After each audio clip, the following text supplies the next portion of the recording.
उद्घाटन करें और देश को अर्पण करें।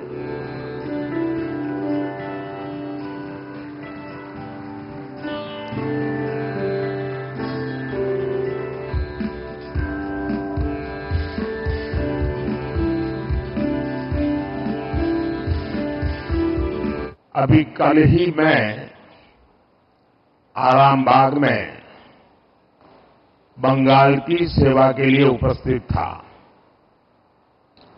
वहां से मैंने करीब 7,000 करोड़ रुपए 7,000 करोड़ रुपीस इसकी विकास परियोजनाओं का लोकार्पण और शिलान्यास किया।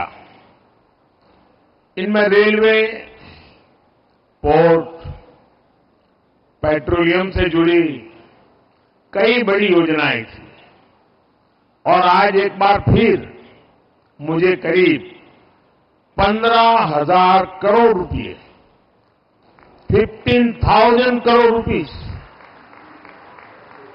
उसके विकास कार्यों के लोकार्पण और शिलान्यास का सौभाग्य मिला है। बिजली, सड़क, रेल की बेहतर सुविधाएं बंगाल के मेरे भाई बहनों के जीवन को भी आसान बनाएगी। इन विकास कार्यों से पश्चिम बंगाल के आर्थिक विकास को गति मिलेगी। इनसे युवाओं के लिए रोजगार के नए अवसर भी पैदा होंगे। मैं आप सभी को इस अवसर पर बधाई देता हूं, शुभकामनाएं देता हूं। साथियों, आधुनिक दौर में विकास की गाड़ी को रफ्तार देने के लिए बिजली बहुत बड़ी जरूरत होती है।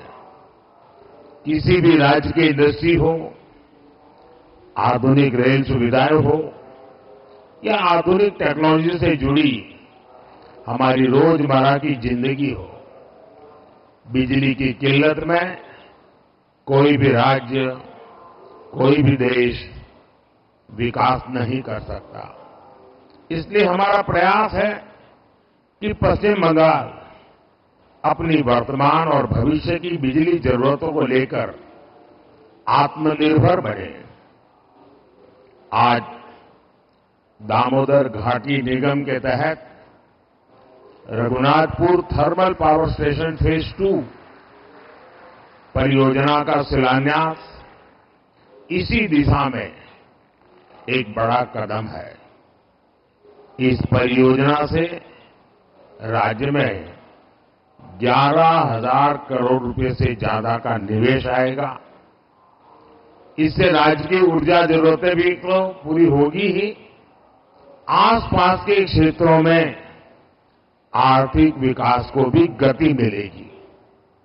आज इस थर्मल प्लांट के शिलान्यास के साथ ही मैंने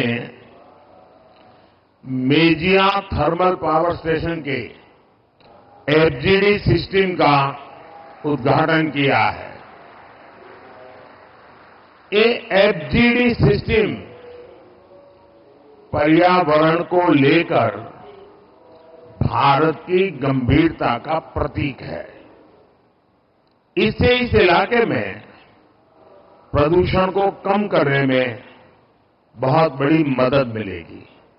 साथियों, पश्चिम बंगाल हमारे देश के लिए, देश के कई राज्यों के लिए पूर्वी द्वार का काम करता है। पूरब में इस द्वार से प्रगति की अपार संभावनाओं का प्रवेश हो सकता है। इसलिए हमारी सरकार पश्चिम बंगाल में रोडवेज, रेलवेज, एयरवेज और वाटरवेज की आधुनिक कनेक्टिविटी के लिए काम कर रही है। आज भी मैंने फरक्का से रायगंज के बीच नेशनल हाईवे 12 का उद्घाटन किया है, NH 12 का उद्घाटन किया है। इसमें करीब 2000 करोड़ रुपए 2000 करोड़ रुपए खर्च किए गए हैं। इस हाईवे से बंगाल के लोगों के लिए यात्रा की रफ्तार बढ़ेगी।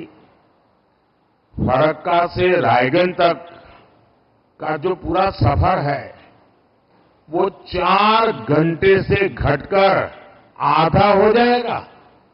साथ ही इससे कालियाचक, सुजापुर, मालदा टाउन आदि शहरी इलाकों में यातायात की स्थिति भी सुधरेगी। जब परिवहन की रफ्तार बढ़ेगी तो औद्योगिक गतिविधियां भी तेज होगी। इससे इलाके के किसानों को भी फायदा पहुंचेगा। साथियों, इंफ्रास्ट्रक्चर के दृष्टिकोण से रेल पश्चिम बंगाल के गौरवशाली इतिहास का हिस्सा है, लेकिन इतिहास की जो बढ़त बंगाल को हासिल थी, आजादी के बाद उसे सही ढंग से आगे नहीं बढ़ाया गया। यही कारण है कि तमाम संभावनाओं के बावजूद बंगाल पीछे छूटता गया। पिछले 10 वर्षों में हमने उस खाई को पाटने के लिए यहां के रेल इंफ्रास्ट्रक्चर पर बहुत जोर दिया है। आज हमारी सरकार बंगाल के रेल इंफ्रास्ट्रक्चर के लिए पहले के मुकाबले 2 गुने से भी ज्यादा रुपए खर्च कर रही है।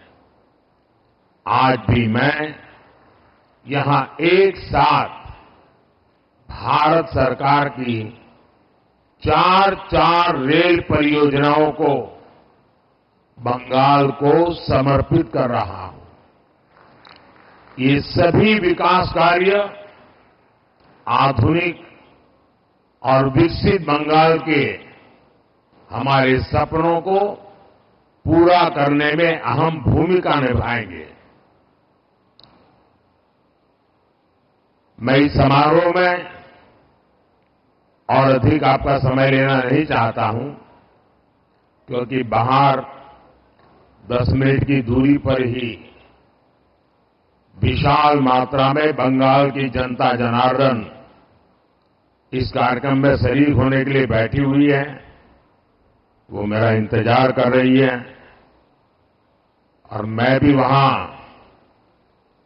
खुले मन से जम करके बहुत कुछ कहना भी चाहता हूं और इसलिए